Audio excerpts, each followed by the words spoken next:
What's up, YouTube? Yu-Gi-Oh! Tube here, and today I have a haircut.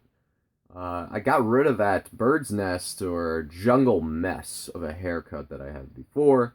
Um, I don't know if I really like it. I just said, cut around the sides, bottom, keep the top long, and yeah, I don't know. You might have to get a little used to it. I'm not sure. But anyhow, this video is not about the haircut. It is about the idea of high prices in Yu-Gi-Oh! And the panic and the dissatisfaction of many people in regards to these very high prices, specifically involving Maximum Crisis, the newest Yu-Gi-Oh! Product. So basically, in summary, Dragonic Diagram and Ash Blossom are the two secret rare cards in the set that are staples for decks. They're hitting about 90 bucks a pop, and they are secret rares. They're very tough to pull, for those who don't know. So Konami is taking a lot of heat online on the YouTube community and whatnot for basically strapping people for money. And a lot of players out there are saying that Konami is milking them dry. And it's a valid point. But here's why I think that these $90 price points are actually very good for the game. Very, very good for the game. First of all, these $90 cards, in this case there's two in this set, promotes the health and promotes the stability of the game. You know, if you're a Yu-Gi-Oh fan and you're looking and you're seeing the latest set, wow, has two cards in the 90s, in the $90 range, you're saying, wow, it shows how strong that this game really is. It shows that Yu-Gi-Oh! Is not just a fad that kind of dissipated over the years. It shows that there are still legitimately a lot of people playing the game and playing seriously as well. So it promotes the health of the game, which is something you really want to see. As a Yu-Gi-Oh! Fan, that's something you really would hope to see. Secondly, people may complain, but they'll still buy the product. They'll still buy these cards because they need it for their decks. So people, like I said, many people online, they'll complain and they'll say, I'm not spending $90 on these cards. This is too expensive. And they complain and complain and complain, yet they do spend the $90 a card because they need it for their decks. It's one of those things where the loyalty factor and the happiness with the game and playing the game outweighs the price point that these cards are currently at. So it shows how powerful Yu-Gi-Oh! Is as a game and how powerful Konami, what they're doing is they're doing it right, and they're doing it as it should be.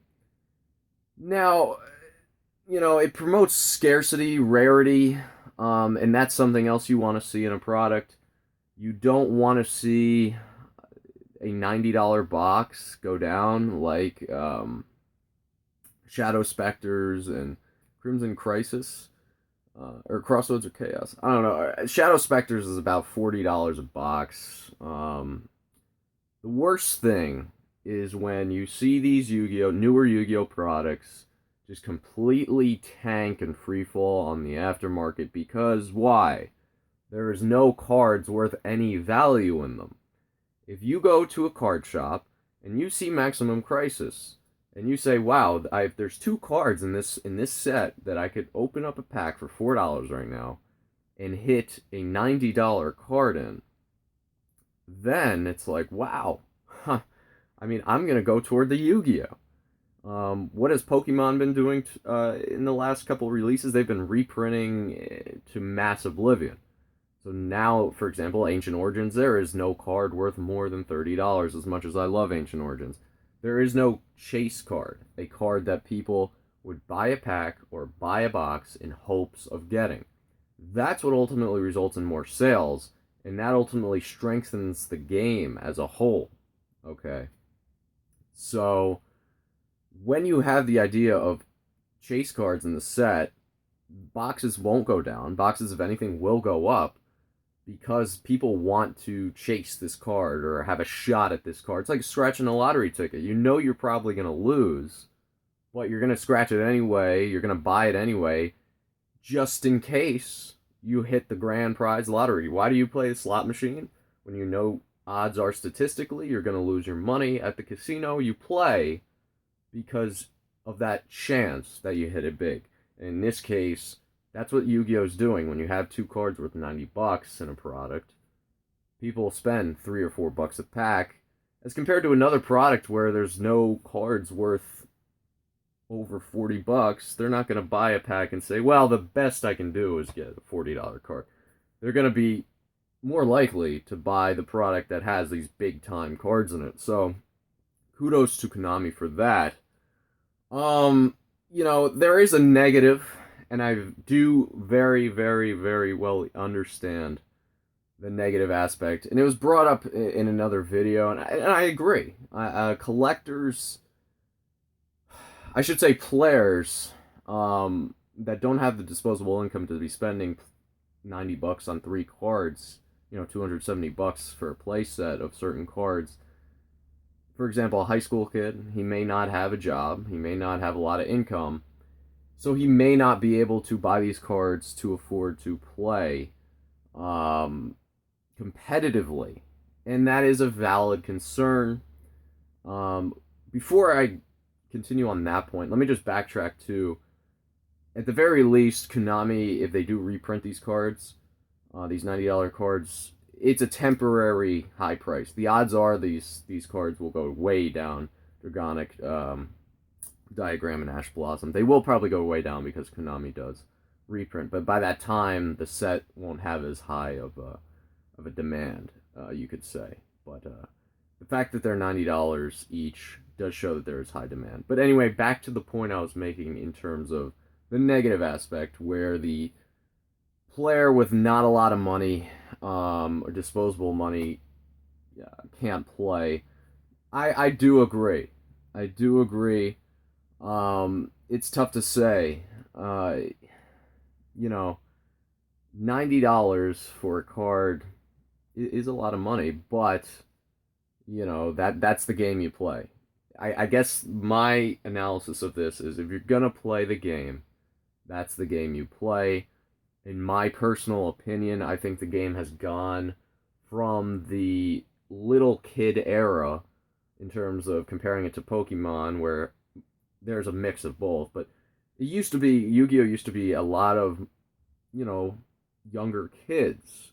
Now you have guys, like me, or 23 or 25 years old, and they're using their disposable income and they're playing competitively. And the game has gotten so complex to the point where a 10-year-old kid would probably not have a lot of interest, the patience, or the time to really get into the game, because there are so many different rules.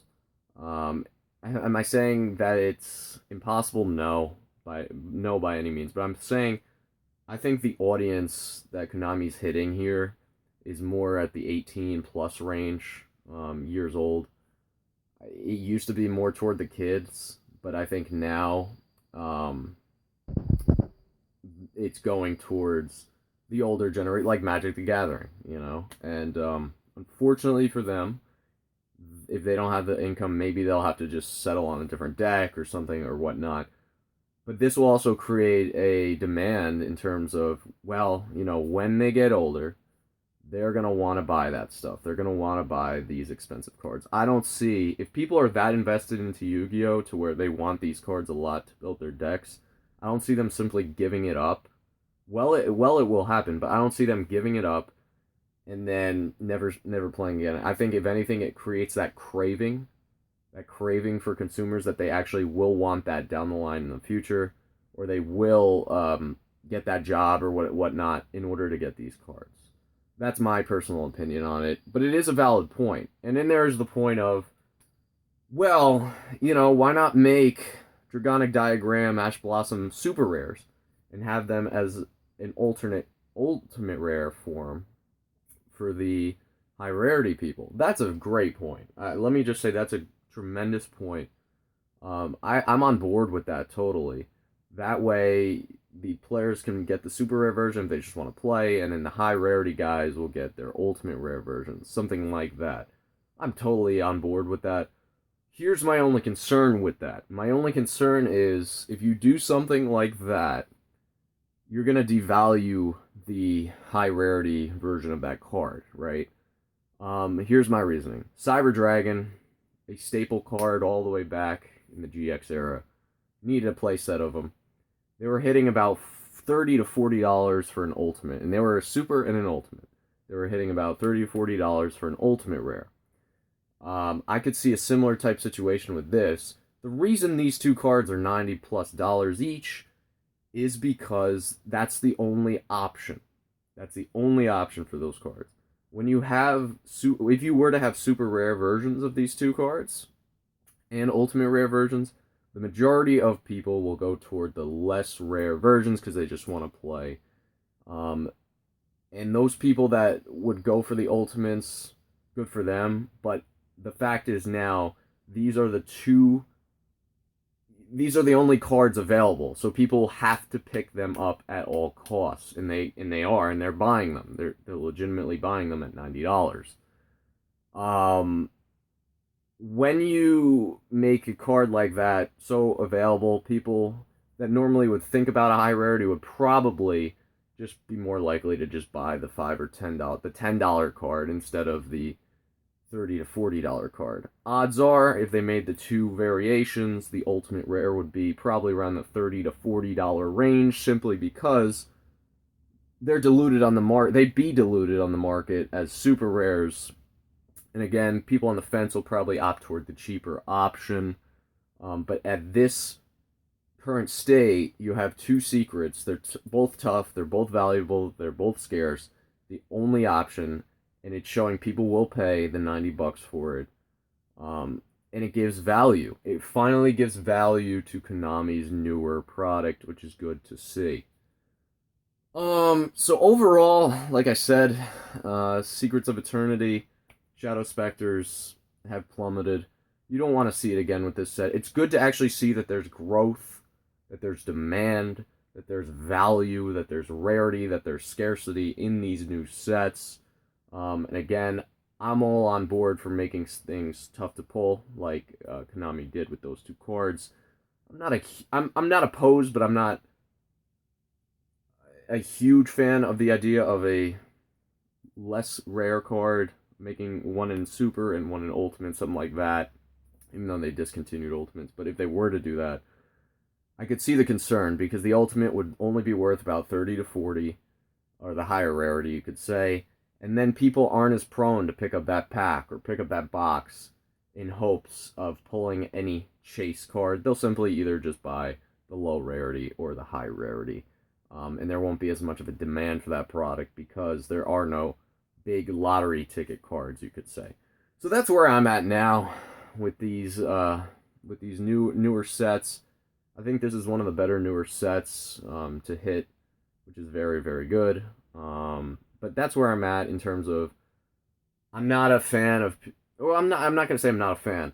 I just simply don't agree with many people that say that the game costs too much and they're just trying to milk my money, stuff like that. Because ultimately the game needs to grow, the company needs to grow, and this is the first step of showing, not the first step, but a step of showing that Konami is providing a strong game for players in terms of Yu-Gi-Oh! Because the demand is there, and people are willing to pay that $90 price point on two different cards in one single set, and people, as a result, will want to buy this product because they'll have more sales because of this chase card and the value added to the product, something that's been lacking for such a long time.